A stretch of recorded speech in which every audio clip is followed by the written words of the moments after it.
So we've been told to chase balance, work-life balance, emotional balance, and strategic balance is the leadership mantra of the modern age. But here's the truth. Balance is not a state, it's a performance. It's how we make it look like we're managing everything. What balance often hides is fragmentation. We split ourselves into roles, into compartments, into perfectly managed personas. But underneath the surface, calm, there's tension. Psychologists call it cognitive dissonance. That's when who we are and how we behave are out of alignment. And that gap, whether we notice it or not, creates stress, not just emotionally, but neurologically. It affects how we think, lead, and connect. So let me give you an example. Maria is a VP at a fast scaling tech company. She's brilliant, sharp, highly respected by her team. But behind closed doors, she constantly second guesses herself. Maria lives in two selves. There's boardroom Maria, confident, articulate, and composed. And then there's late night Maria, quietly anxious, rewriting emails over and over to sound just right. On paper, she's thriving. In reality, she's fragmenting. This is what so many high performers do. We learn to compartmentalize our ambition and our doubt. We show up with a version of ourselves that optimized but not integrated. And over time, that split comes at a cost. Because here's the principle. Balance is a performance matrix. Wholeness is a lived experience. Leadership isn't about doing more, better. It's about becoming more whole. High performing leaders often look like they have it all together, but many of them are deeply fragmented on the inside.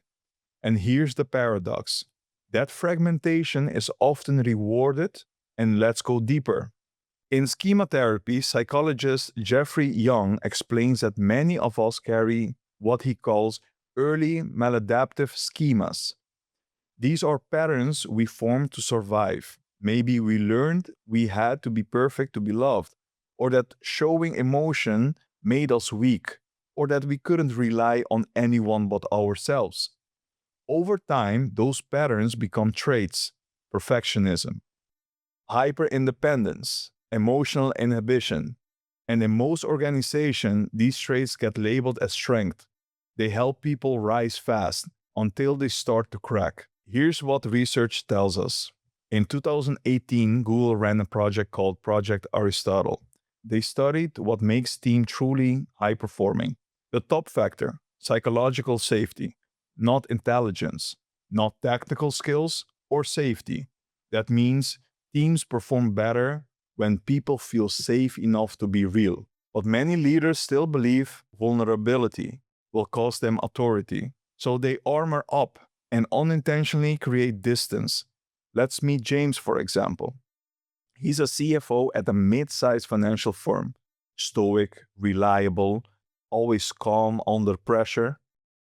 But when his daughter was hospitalized, unexpectedly, he didn't tell anyone. That week, change showed up like nothing happened.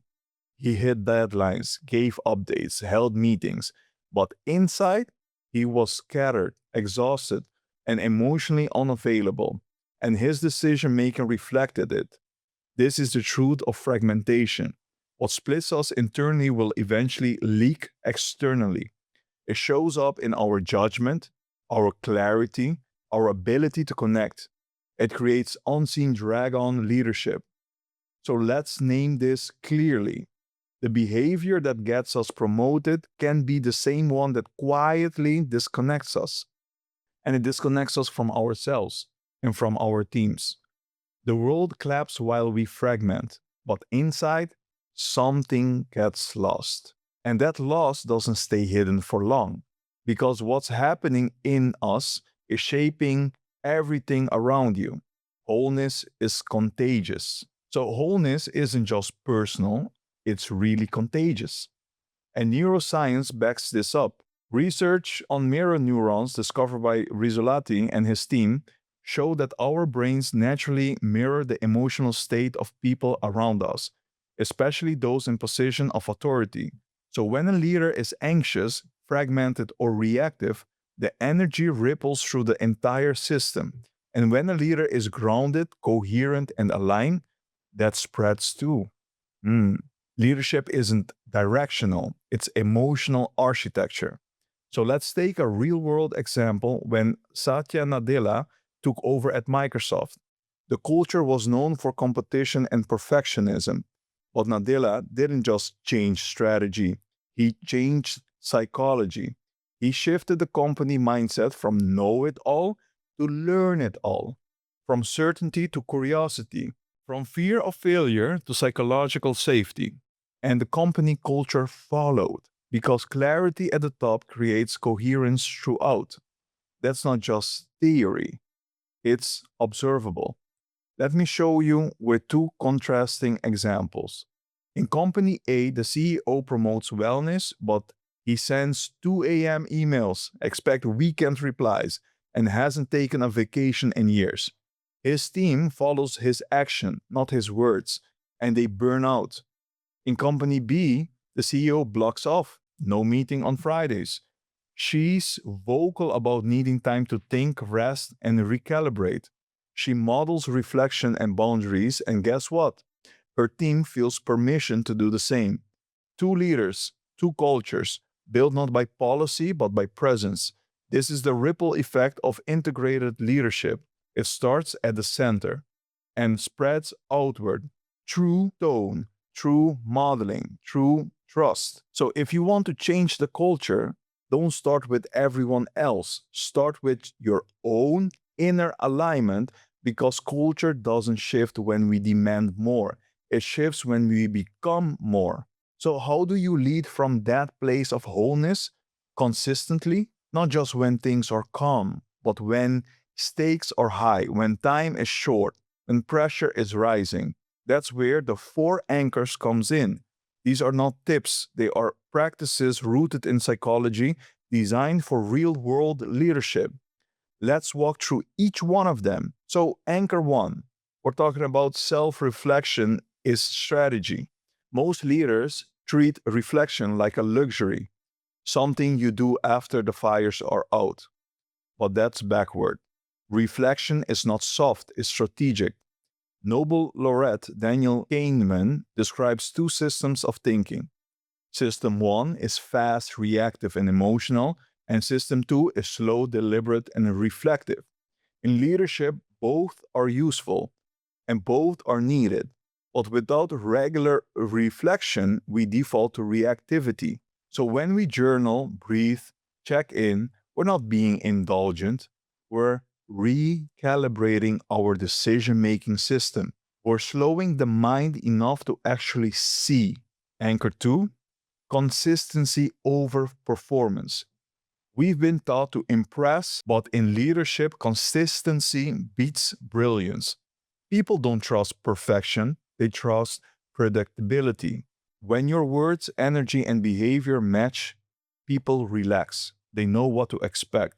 They stop scanning for mixed signals and they start following with confidence. The Edelman Trust Barometer shows this year after year. Authenticity outperforms image. Consistency outperforms charisma. And anchor 3, vulnerability with boundaries. There's a myth that vulnerability means oversharing. It actually doesn't. Vulnerability is simply truth without the mask. When leaders name a challenge, I'm not sure yet, but I'm committed to clarity. Or, this is tough and we're going to figure it out together. They create safety. Brene Brown's research shows this clearly. Teams are more engaged when leaders are real, not perfect, not performative, but real. And with healthy boundaries in place, vulnerability builds trust without becoming a burden. And the fourth anchor, support is infrastructure. Here's what nobody tells you. Lonely leadership isn't noble, it's inefficient.